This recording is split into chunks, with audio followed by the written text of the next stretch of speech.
Hola, este video es sobre el análisis de puesto y descripción de cargo. El mismo fue realizado por el equipo 4 de Createc Paraíso, integrado por Andreina Rangel, Marbella Milián, Ray González y Suivier Serrano. Esperamos que lo disfruten.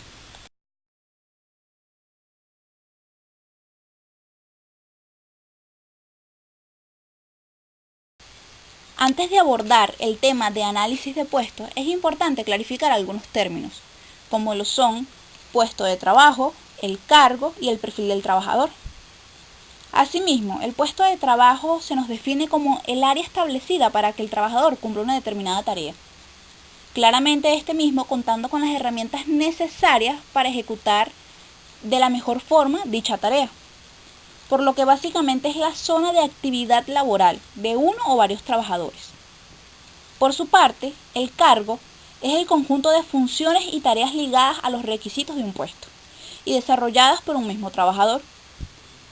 Finalmente, el perfil del trabajador son todos los datos que nos brindan información sobre el sujeto. Dentro de esto, qué tan competente es para desarrollar las tareas de un puesto. A esto también se le conoce como perfil ocupacional de puesto vacante.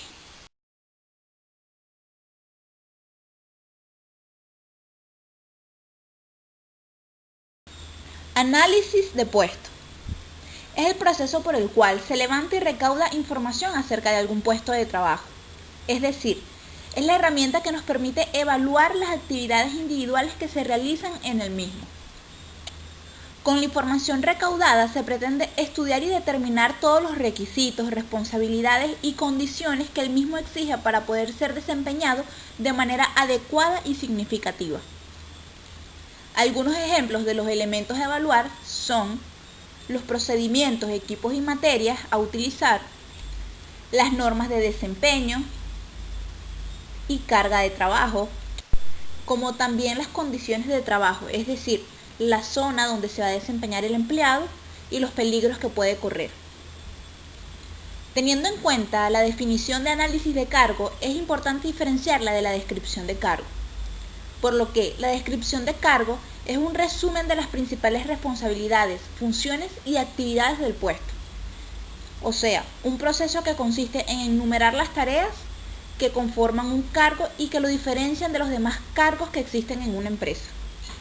Por lo tanto, la descripción permite identificar la identidad del cargo y el análisis es el proceso de levantamiento de información que hace lo anterior posible.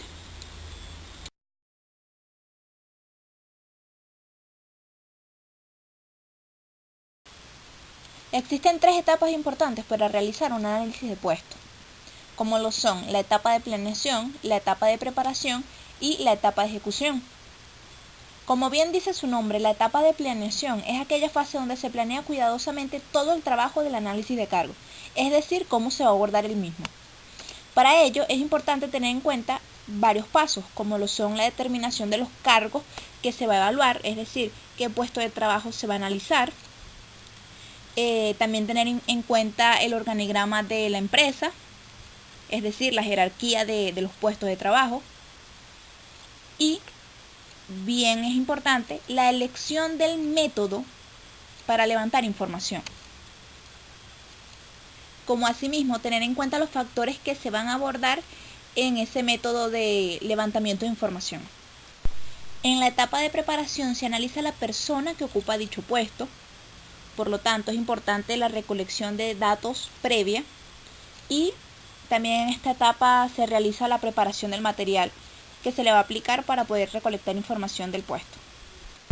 Posteriormente llegamos a la etapa de ejecución, que es ya el redactamiento del análisis de puesto, obviamente ya teniendo en cuenta los datos que arrojó el material aplicado. Por lo tanto, después de obtener todos los datos de la información del puesto de trabajo, se realiza un análisis general para tener en cuenta las funciones del puesto de trabajo.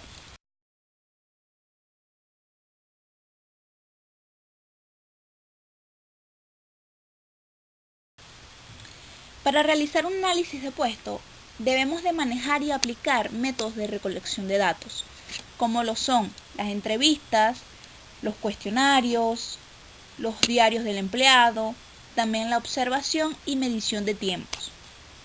Asimismo, la entrevista es el método, por así decirlo, más fiable, ya que es en la que más se obtienen detalles y se puede realizar un análisis quizás más extenso respecto a las funciones del puesto de algún trabajador. Por su parte, el cuestionario es más rápido de aplicar. Sin embargo, la redacción de las preguntas del cuestionario es importante, ya que ellas nos definirán la precisión de la respuesta de la persona. Es decir, dependiendo de las preguntas y la redacción de las preguntas, las respuestas van a ser favorables para un análisis de puesto. El diario o bitácora del empleado es la libertad del empleado al definir las funciones y tareas que realiza en el puesto de trabajo que ocupe. Asimismo, este trata de relacionar las actividades con las actividades que cumplen los demás empleados o los compañeros de trabajo. Es importante que este método de recolección de datos sea aplicado junto a una entrevista o algún cuestionario, ya que la precisión de la información que se quiere obtener está en el estímulo que el analista le dé al empleado. Métodos como la observación y la medición de tiempos son más que todo para puestos de producción en línea, es decir, para puestos donde las tareas dependan de algún esfuerzo o rapidez del empleado en sí. Por lo que normalmente estos puestos y estos métodos son para desempeños que requieran alguna actividad física.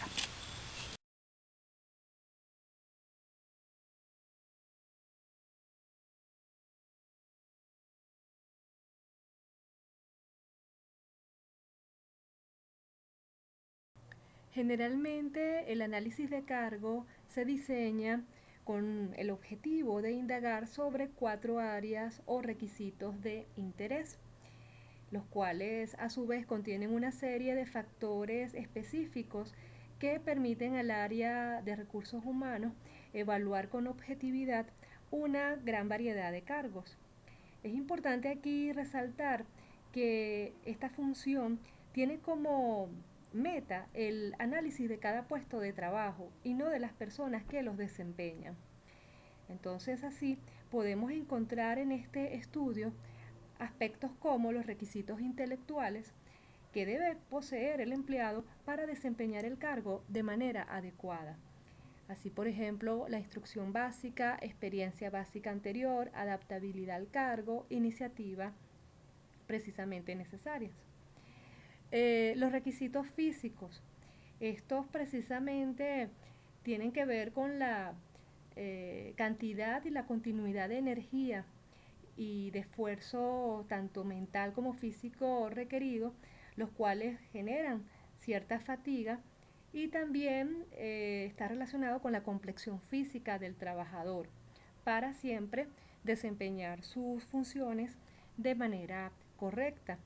Entonces, en cuanto al esfuerzo físico, es importante recordar que está relacionado, por ejemplo, con alzar, empujar, caminar, estar de pie, etcétera. La capacidad visual según lo que se necesita, si es lo normal o un esfuerzo adicional. Sobre las responsabilidades, básicamente está relacionada con la supervisión de subordinados, material o herramientas y equipos, dinero, títulos o documentos, contactos internos o externos, información confidencial que son manejadas o utilizadas por el trabajador. Y finalmente las condiciones de trabajo que precisamente apuntan sobre los riesgos a los que se expone el trabajador que puedan condicionar su productividad y rendimiento de sus funciones. Entonces allí es importante tener en cuenta lo que es el ambiente de trabajo y los riesgos. Por otro lado, están otras especificaciones como los datos de identificación del puesto. nombre del puesto, ubicación dentro de la estructura, nombre del puesto inmediato superior, de los puestos que dependen de ese cargo, el salario asignado y otros aspectos de interés, así como la descripción de las funciones en cuanto a su enfoque general y específico.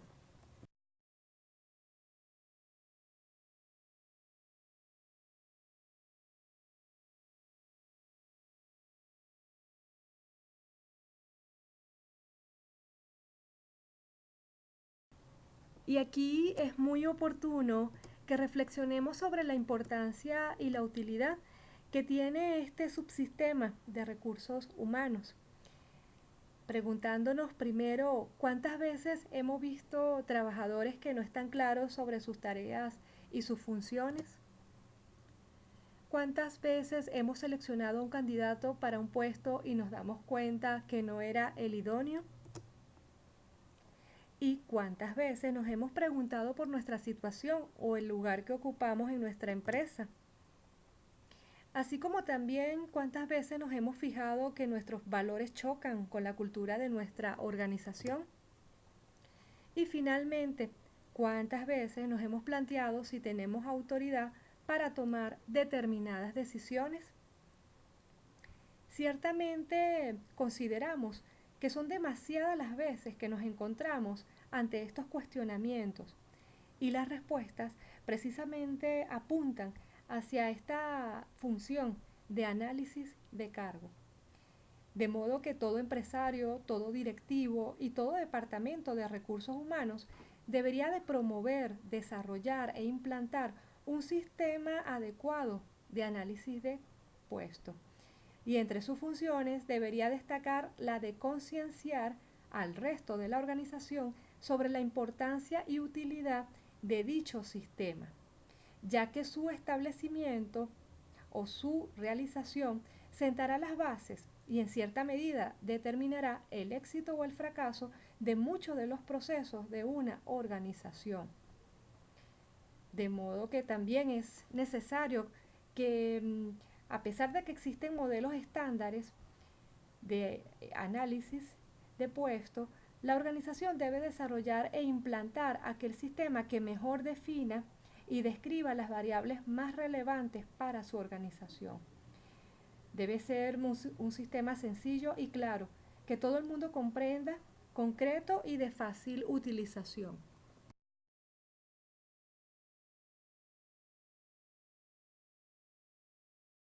Entonces, una herramienta clara y sencilla determinará una serie de beneficios desde los directivos de una empresa, porque constituye la posibilidad de saber en detalle las obligaciones y características de cada puesto.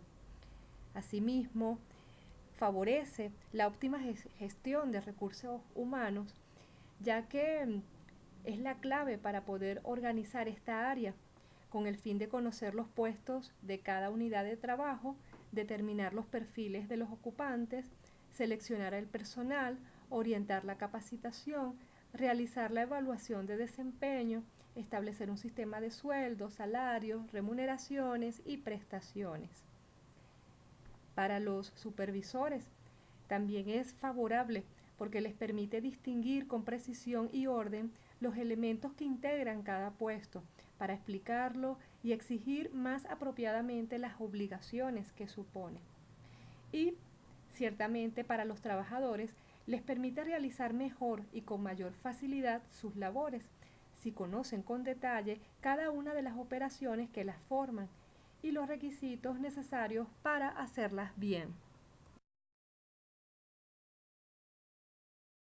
Hoy en día el análisis de cargo recibe un enfoque muy innovador debido a la nueva gestión por competencias que diversidad de empresas a nivel mundial están adoptando, por lo cual es importante considerar cuál es el origen de este término, el cual está fundamentado en los estudios realizados por el profesor de la Universidad de Harvard, David McClelland, quien identificó muestras representativas de sujetos que habían triunfado en su trabajo con otras que habían fracasado y valoraba las características personales, llamadas competencias, asociadas con las actuaciones exitosas. De esta manera, él logró diferenciar esas características que distinguen a un trabajador con una actuación superior de otro que por el contrario mostraba una actuación inferior. Para lograr entonces compararla con las llamadas competencias umbral, que son las características mínimas que se precisan en una actuación adecuada. Entonces, el profesor McClellan, él llegó a definir que las competencias son características subyacentes en una persona que están causalmente relacionadas con los comportamientos y la acción exitosa en su actividad profesional.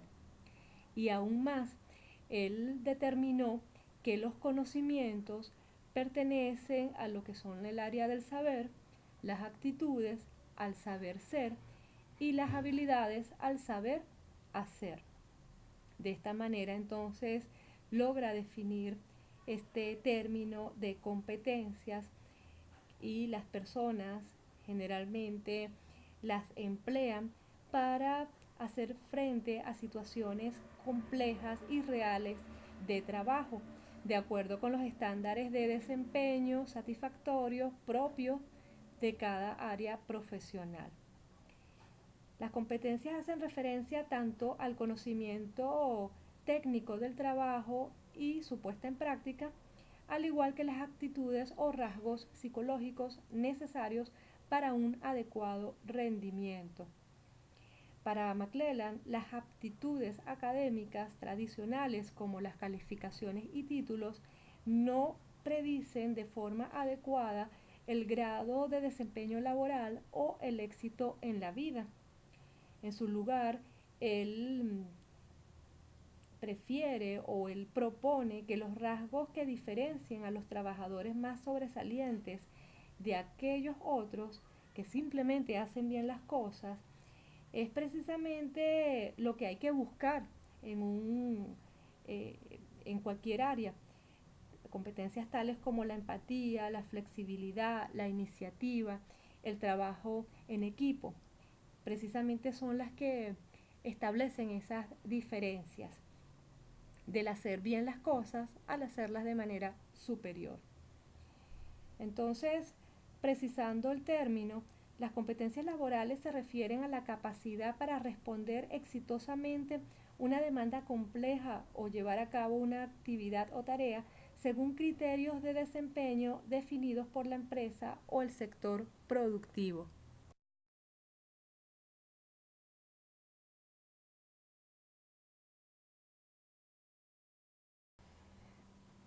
Definitivamente el análisis de cargo por competencias pone en relevancia tanto la competencia personal del ser, saber, hacer e incluso querer y la competencia organizacional, claridad del rol, clima o ambiente de trabajo, respaldo de la alta dirección, apoyo del equipo de trabajo, asignación de recursos.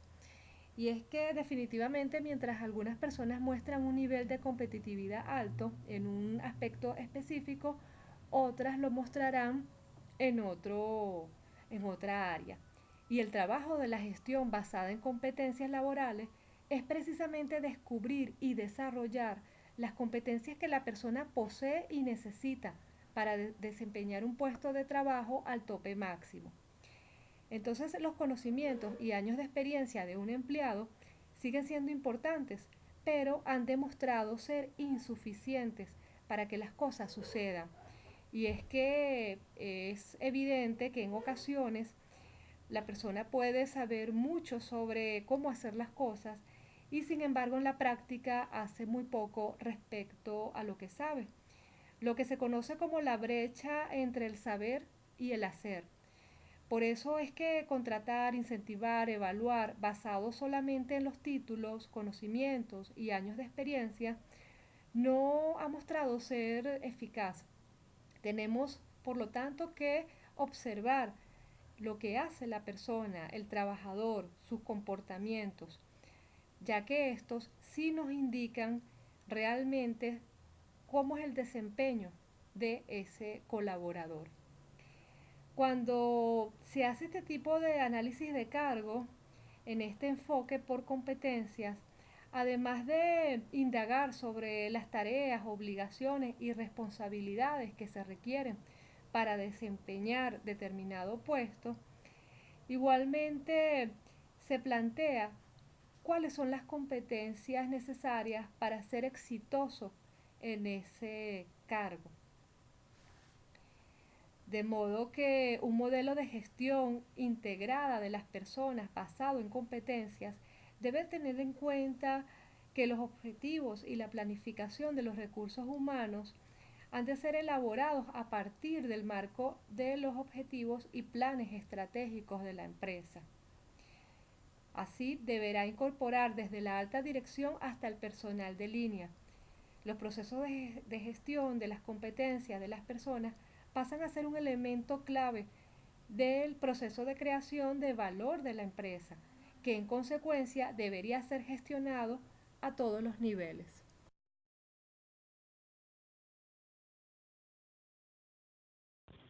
La descripción de cargo tiene que ver directamente con la productividad y la competitividad de las empresas. Esta implica una relación directa con el recurso humano que en definitiva es la base para el desarrollo de cualquier organización. Es decir, es la fuente de información básica para toda la planeación de recursos humanos. Es necesaria para la selección, el adiestramiento, la carga de trabajo, los incentivos y hasta la administración salarial. Es un proceso que consiste en enumerar las tareas o atribuciones que conforman un cargo y que lo diferencian de los demás existentes en la empresa. También es la enumeración detallada de las atribuciones o tareas del cargo, la periodicidad de la ejecución, los métodos aplicados y los objetivos de los mismos. Básicamente es hacer un inventario de los aspectos significativos de los cargos, los deberes y las responsabilidades. La descripción de cargo es importante ya que trata temas claves. Es el qué, cómo, cuándo y por qué. Estas preguntas dan las bases de las limitaciones de un cargo, permiten delimitar obligaciones y todas las tareas y atribuciones que son los elementos que conforman un trabajo y que deben cumplir el ocupante.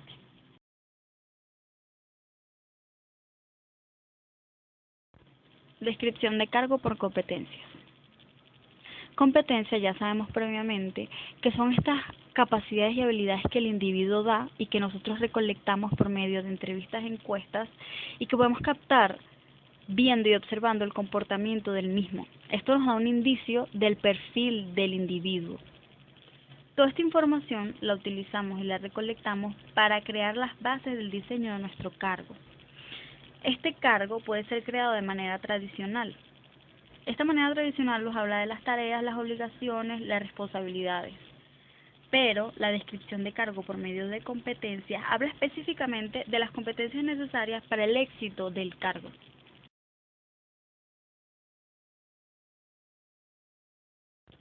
Proceso de diseño de competencias. La organización crea un perfil para un cargo, pero este perfil se crea por medio de la recolección de datos de competencias. Y estos datos se obtienen por medio de las encuestas, de las entrevistas que le aplicamos a los mismos individuos.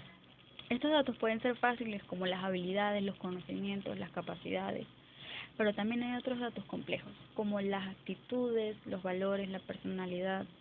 Estos se desarrollan con el tiempo. Luego de obtener todos estos datos, se llega como tal al modelo de competencias. Para crear el mismo, primero se diseña un plan de estrategia. Y este plan se basa en la misión y en la visión, que es la información específica de la organización.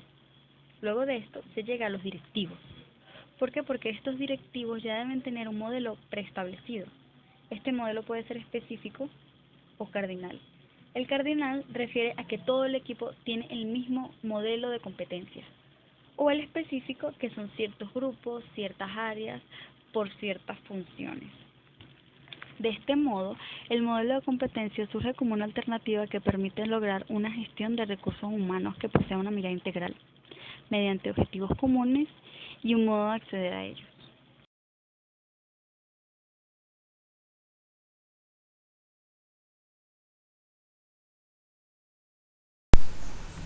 Ok, tenemos el proceso de selección basado en competencias.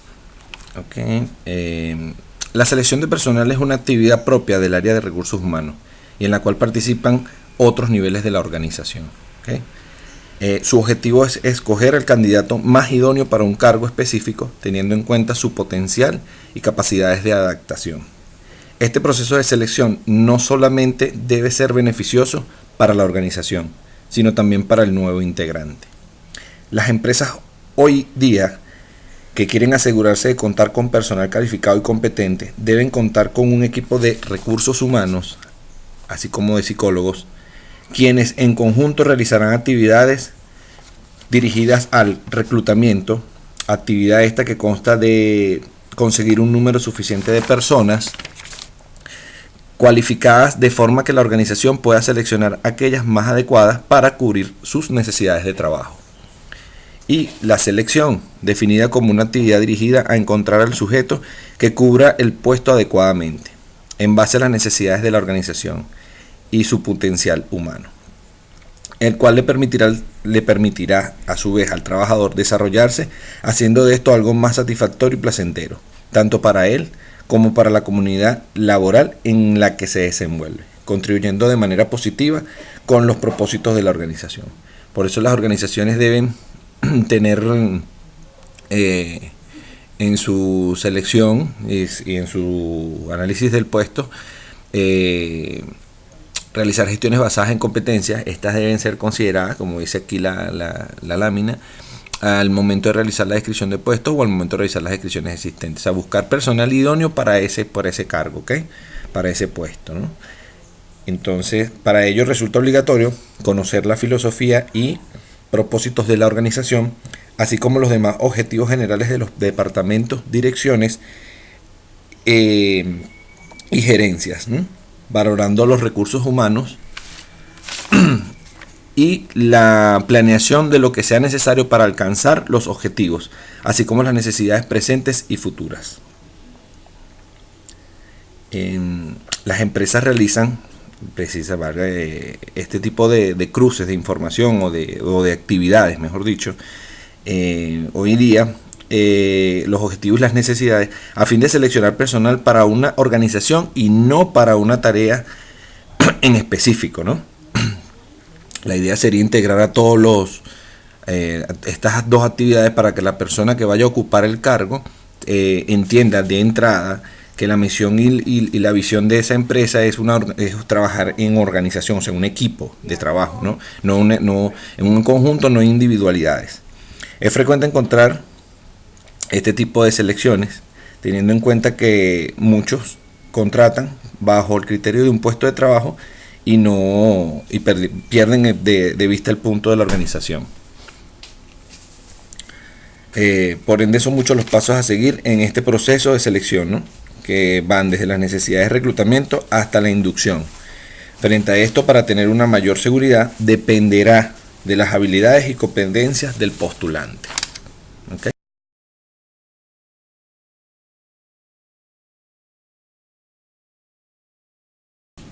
Decisión sobre el candidato. ¿Okay? Tenemos conocimiento, habilidad, capacidad, entre otras características, ¿no? Pero la decisión final no corresponde a recursos humanos, sino al jefe de línea o el jefe del departamento al cual quieres contratar, del puesto o del cargo que ha de contratar a la persona. Este es quien debe tomar la decisión sobre la contratación. Si bien recursos humanos puede asesorar o influir en algunos aspectos, es el de la gerencia del puesto quien da la decisión final, o sea, que es el que decide si la persona está cualificada o no para el cargo que lo están requiriendo, ¿no? Dependerá de eso, porque si no, una mala decisión traerá perjuicios a la propia empresa. Entonces, para ello se tomarán en consideración el conocimiento, la habilidad y la capacidad del postulante, así como otras características no tan esenciales, pero sí relevantes, pues, por decir, porque el cargo en sí requiere el conocimiento y la habilidad y la capacidad que tenga la persona para desenvolverse en esa área.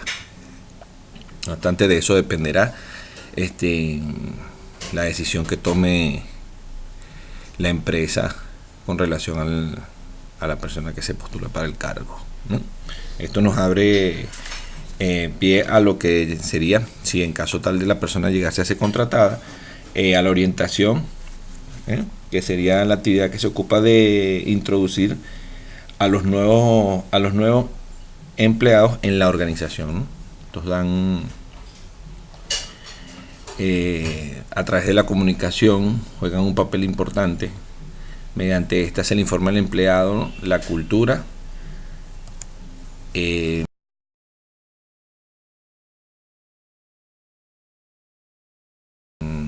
la organización, las normas, reglamento y estructura orgánica, a fin de que éste aprenda los valores, comportamientos esperados y conocimiento social necesario para asumir su puesto. ¿Okay? Recursos humanos debe crear un sistema que complemente las actividades de reclutamiento y selección, ¿no?, que sería la parte de la evaluación y el seguimiento, cuyo fin es de que estos candidatos o estas personas que ingresan a la empresa tengan el puesto sin compromiso, sigan comprometidos y motivados con la organización. Eso es lo que se llama un seguimiento a esto, ¿no?, darle seguimiento a esto. Cada empresa puede aplicar la orientación de manera diferente dependiendo de su presupuesto y objetos perseguidos. Otros medios también pueden ser de mucha utilidad para facilitar la incorporación del empleado, dándole videos sobre la compañía o cursos cortos de inducción. ¿Okay? Cuando se acepta trabajar para una organización es importante, lo más probable es que habrá de someterse a un programa de capacitación formal, obviamente. En casi todos los puestos, incluso las personas con títulos universitarios, necesitan una instrucción adicional. Aún las tareas más simples la requieren. O sea, todo el mundo requiere una instrucción. ¿Por qué? Porque estás llegando a un puesto de trabajo, el cual tienes la capacidad, la habilidad, pero no está de más que la empresa aporte, haga su aporte, otorgue su grano de arena.